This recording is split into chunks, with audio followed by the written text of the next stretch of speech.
Ich lese aus dem Psalm Zürichdeutsch, der Psalm 125, ein Heimkommen-Lied. Wer ihm vertraut, ist wie ein Berg. Fest wie der Zion, da kann man nicht rütteln. Der sitzt für immer und ewig. Jerusalem, Berge sind rings um die herum und Gott so ist er um sein Volk für immer und ewig.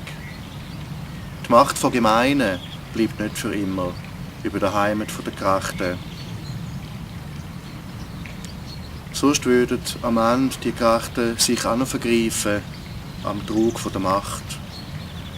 Du, den Tapferen möge es doch besser gehen und denen, die aufrichtig leben. Nur die sich immer durchbeschissen können, lässt er am Ende die Beschissenen sein. Ach, lass über die Menschheit Frieden kommen.